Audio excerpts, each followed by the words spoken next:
If you compare the great innovation, say, of the 20th century with that of the internet age, has the internet age let us down a bit? I mean, has it really transformed our lives the way it should?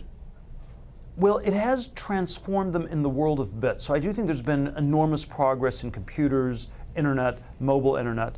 But we've been in an era of relative stagnation in the world of atoms. There's not been that much innovation on energy or transportation, or for that matter, space travel or underwater cities or, flying cars.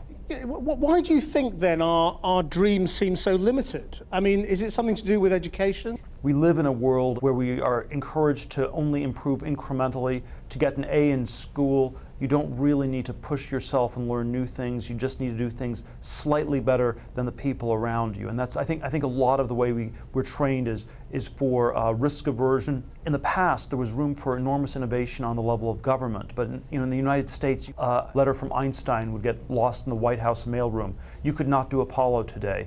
And so there are sort of these complex, coordinated projects that involve innovation are much harder to pull off. I mean, the mindset of innovators does seem very different, though. Again, I mean, if I compare you to the innovators of history of the 19th century, say, who had grand ideas about changing the lives of ordinary people and of poor people, that doesn't seem to be the concern of the great internet innovators. Is this just a more selfish time we live in? All innovation has the potential to broaden, to reach many different people. The example I gave, if we could find a cure for dementia, I think this would benefit a wide range of people.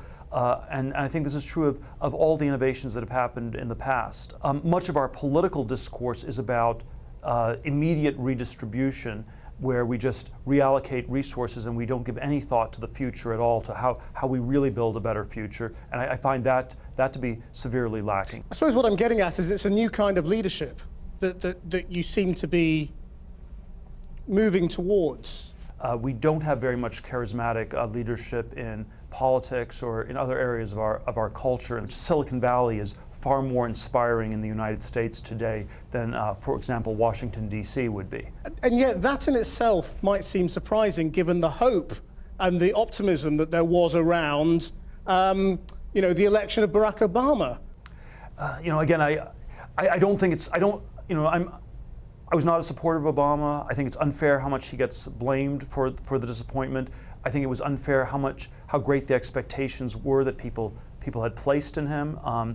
And I think there just are ways in which it's very hard to get things done. It's very hard to coordinate people, to inspire large numbers of people on specific things. I think the way we make progress is always through focus, through specifics, but that's very hard to do with mass movements, with vast numbers of people. And that's why technology startups, I think, have been a better way to go than these mass political movements.